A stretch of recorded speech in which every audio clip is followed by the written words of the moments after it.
자, 여러 가지 바이오주 관련 기사들과 이슈들을 좀 취합해 보고 있는데, 역시 바이오주의 침체가 굉장히 심하다고 그랬죠. 전 영상에서도 알려드렸었는데, 이 바이오주의 침체와 함께 입어서 이제 예전에는 이 무상증자 이벤트라는 게 상당히 많이 있었어요. 근데 지금은 바이오주 이 부진 장기화에 따른 무상증자 이벤트가 실종됐다는 이런 기사들이 있습니다. 자, 프레스나인의 이 정재로 기자님의 글이고요. 예전에 이 HLB도 이 무상증자를 한번 했었죠. 이제 순간 이 좀 안 좋은 이슈들이 엮이면서 이렇게 급락한 적이 있었는데, 이 진양곤 의장이 이 주주가치 제고 여러 가지를 고민하면서 이제 무상증자를 실시함으로 인해서 이렇게 순간 주식이 급등을 해서 예전 매물대까지 갔다 오는 이런 상황이 생긴 적도 있습니다. 근데 이제 이런 이 제약바이오업계 무상증자 이벤트가 많이 사라졌다는 얘기죠.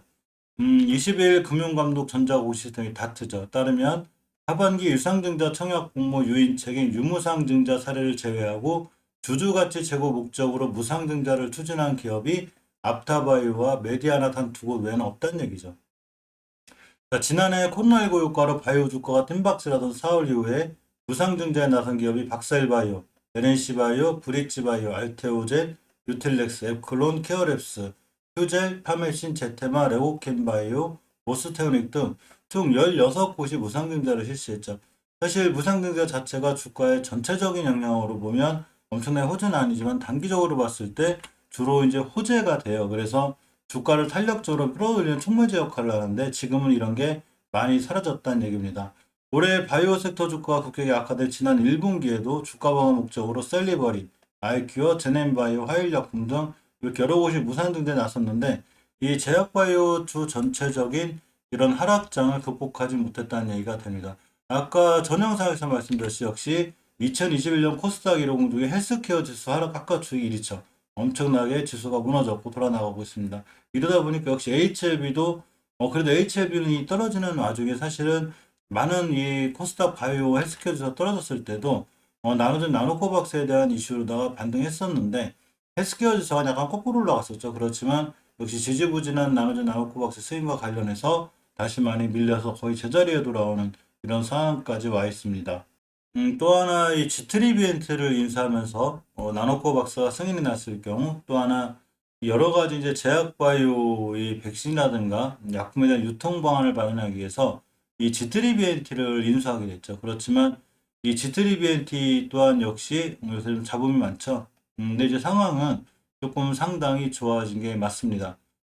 이 지트리비엔트가 요새 최근에 근간에 10월 29일 날 기사고요. 환경바이오 인사이트 기사인데 신경영양성 간망약 미국 3상 결과를 내달 학회에서 발표할 예정이라고 합니다.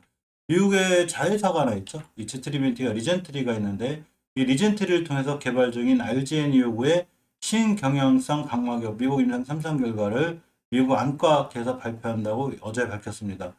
올해 미국 안과학회 내달 10일부터 15일까지 개최될 예정이고 지트리비엔티 연구진과 임상 시험 수탁 기관 우라가 공동으로 발표한다고 합니다. 사실 지트리비엔티가 원래 예정대로면 10월 29일이죠.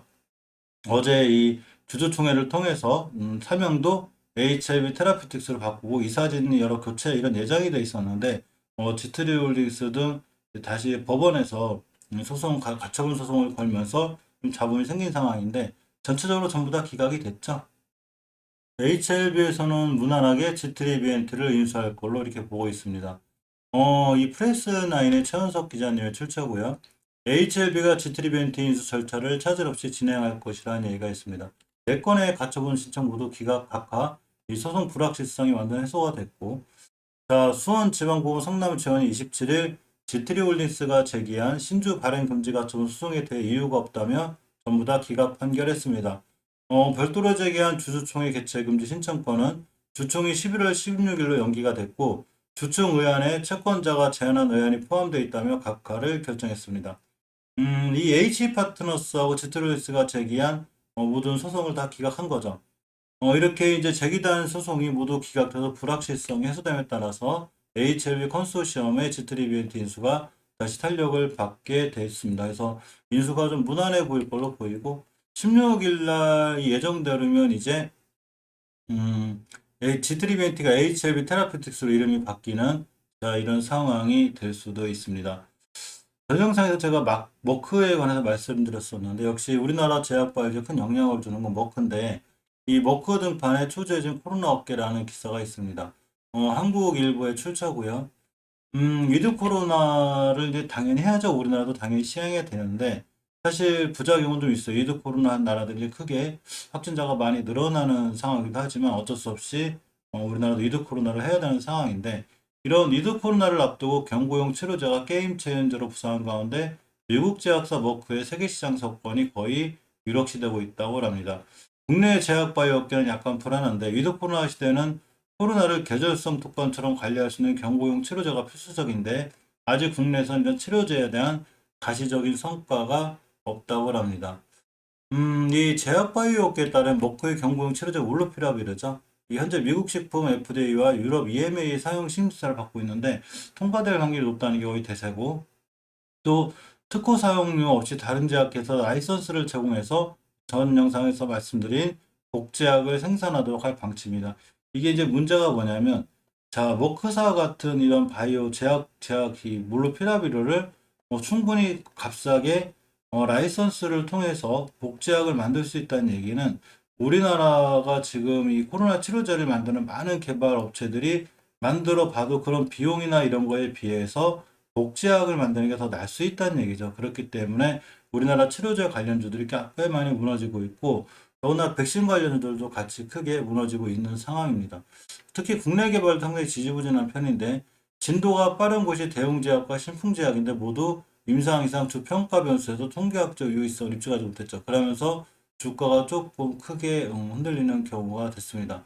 그런데 그렇지만 개발 난항에도 먹는 치료제 개발을 포기 못하는 이유는 이렇게 우리나라도 어차피 감기약을 타미프를 예를 들면 어차피 우리나라도 일종의 치료제라든가 이런 게 따로 우리나라의 무기가 필요하죠. 하지만 이 새로운 시장에 대한 기대감도 있습니다. 자, 머크는 나름대로 효능 연령층 타깃이 있을 때 우리도 우리의 특장점은 변이 바이러스에 대응할 수 있는 이런 어떤 새로운 시장의 가능성은 있는 거죠. 하지만 전체적으로 주식시장에는 안 좋은 게 맞죠. 이 위드 코로나가 나온 건 전 세계적으로 좋은 거고 특히 특허를 공유해서 저소득 저개발 국가에 공급해주는 이 복제약은 상당히 좋긴 하지만 큰 돈을 들여서 신약을 개발하고 있는 많은 회사들에게는 악재가 되기도 합니다. 머크가 있는데 굳이 머크의 이 복제약을 생산해서 이 공급하는 게 낫다는 그런 인식들이 강하기 때문이죠. 그렇기 때문에 우리나라 제약 바이오 업계들이 굉장히 크게 흔들리고 있는 이런 상황이죠. 바이오 기업에 일단 상장 폐지 우려가 있다는 기사가 있어서 잠깐 보려고 합니다. 프레스나인의 역시 최광석 기자님의 출처고요. 이 상장 폐지 공포가 바이오 업계를 흔들고 있다는 어제 기사죠. 최근 두 기업이 연이어 한국 프레스로부터 상장 폐지 심의를 받았는데, 큐리언트가 바이오 특례 상장사 최초로 실적 메달로다가 상장 적격성 실질 심사를 받고 매출이 기존에 못 미치거나 횡령 배임 등의 문제가 발생한 기업들 사이에선 긴장감이 높아지고 있다고 합니다. 지난 25일 이 기업 심사위원회가 열렸는데 캔서롭 주간 상장 폐지 여부를 심사한 결과 상장 폐지로 심의했다고 공시했습니다. 이 캔서롭이 조금 문제가 되는 거죠. 자, 거래소는 코스닥 시장 상장 규정에 따라 다음 달 22일까지 코스닥 시장위원회를 열 거라고 그래요. 그래서 상장 폐지 또는 개선 기간을 부여할지를 추가로 심의 의결할 예정이라고 합니다. 2015년에 코스닥에 이제 입성한 캐서롭인데 지난 2019년 외부 감사 기관 거절 문제로 주권 매매 거래가 정지, 현재까지 유지가 되어 있는데 정확한 해석적 공시를 제가 확인을 못해서 어쨌거나 상당히 바이오 업계에 대한 이런 칼날이 있는 이런 상황이 됩니다. 이 휴스블러썸에 대해서도 이제 상장 폐지로 가닥을 잡았다는 기사가 있는데 올 초 휴스그룹에 합류한 코스메틱 기업이라고 그래요. 그래서 휴스블러썸이 지난해 8월 거래소로부터 개선 기간을 부여받고 지난 9월 개선 계획 이행 렉서를 제출했는데 전 대표이사들의 횡령, 배임 혐의 악재가 더해지면서 상장 폐지 위험에 놓였다고 합니다. 물론 이렇다고 해서 이제 좋은 제약회사나 바이오들이 상장 폐지나 이런 길을 걷는 건 아니지만 투자에 조금 유의하셨으면 하는 이런 차원에서 이 영상을 올려드립니다. 어쨌건 이 다른 종목들에 비해서 그나마 HLB 그룹으로 편입이 될 지테리 BNT만이 유일하게 좋은 상승 흐름을 보여주고 있고 차트적으로 봐도 이렇게 굉장히 높은 위치가 아니죠.